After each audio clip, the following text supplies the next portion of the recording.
Dongeng dari Tibet, berjudul Sapi yang Hilang.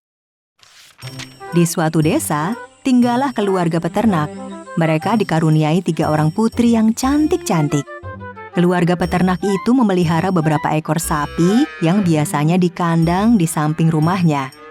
Setiap pagi, ketiga putri tersebut menggembala sapi-sapi itu dengan mengiringnya ke padang rumput supaya para sapi bisa makan rumput dengan sangat lahap. Iya, makan yang lahap ya. Lelah ya, membawa mereka ke sini. Kan ini kegiatan kita sehari-hari, Kakak. Adik kita ini memang pintar. Benar. Setelah semua sapi makan, ketiga putri itu segera menggiringnya untuk pulang ke rumah. Sesampainya di rumah, saat ayah mereka menghitung jumlah sapinya, ternyata kurang 1. 1 sapi telah hilang entah kemana. Jumlah sapinya kurang 1. Bagaimana bisa? Apakah ayah sudah menghitungnya dengan benar? Tentu. Sekarang kalian cari sapi itu sampai ketemu.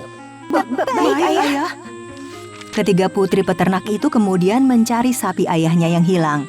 Putri pertama memutuskan untuk berpencar saja, supaya cepat menemukan sapi itu. Bagaimana kalau kita berpencar?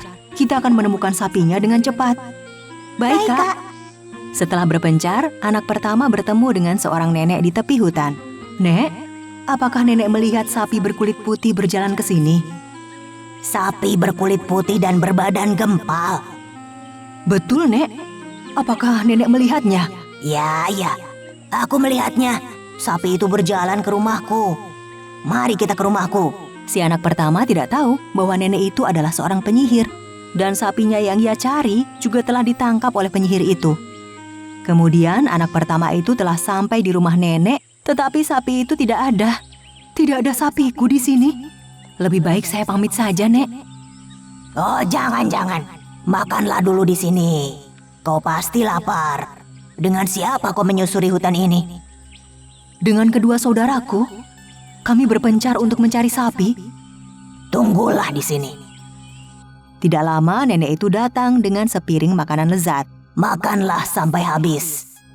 Terima kasih, Nek. Kebetulan perutku sangat lapar. Aku tinggal dulu ya. Kau harus menghabiskan semua makananmu. Jika kau lelah, berbaringlah dulu di kamar belakang sana. Baik, Nek.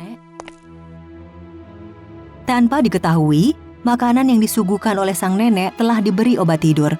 Rupa-rupanya penyihir tua itu tidak puas dengan seekor sapi saja, melainkan ia juga menginginkan seluruh anak yang mencari sapi itu menjadi makanannya.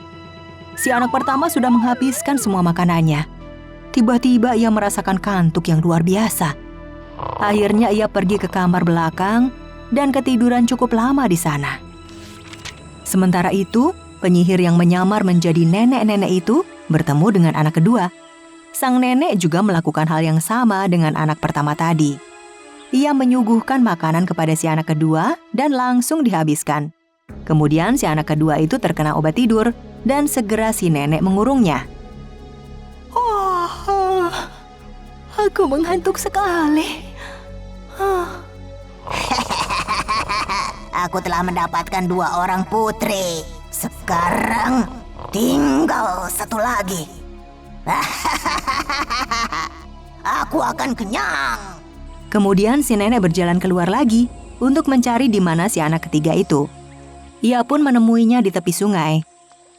Nenek, apakah kau melihat seekor sapi?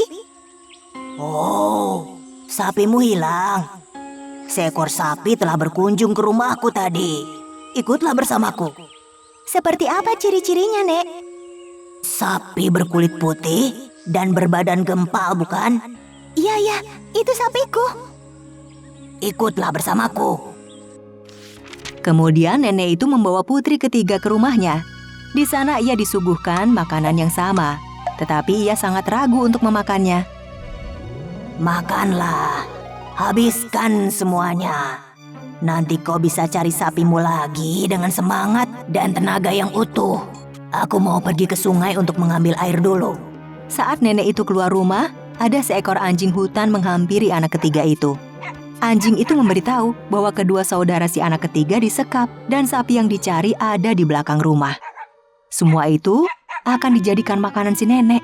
Anjing itu juga memberitahu bahwa makanan itu mengandung obat tidur. Hah, apa benar apa yang kau katakan? Sekarang bantu aku, tunjukkan tempatnya ya. Terima kasih anjing baik. Untung saja aku belum memakan makanan ini. Dengan segera, anak ketiga itu mengikuti anjing mencari di mana saudara dan sapinya. Ia sangat terburu-buru. Ia harus menemukannya sebelum nenek itu pulang. Hah, di mana mereka? Aku harus cepat menemukannya sebelum nenek penipu itu pulang. Akhirnya, ia berhasil menemukan tempat persembunyian kedua kakaknya itu. Ia juga berhasil membebaskan sapinya yang hilang. Kakak, kita harus cepat pergi dari sini. Nenek itu penjahat. Dia seorang penyihir. Aku tidak mau jadi santapannya. Apakah benar apa yang kau katakan? Iya, anjing itu memberitahuku. Terima kasih anjing yang lucu. Ayo kita lari. Sebelum nenek sihir itu pulang, mereka segera berlari, pergi jauh dari rumah nenek itu. Mereka pun sampai di rumah dan segera memeluk kedua orang tuanya. Ketiga anak tersebut trauma, tidak mau lagi ke tempat nenek tersebut. Ayah, ibu. Anak-anakku, Kemana saja kalian? Kami dijebak nenek sihir. Kami tidak mau lagi pergi ke sana.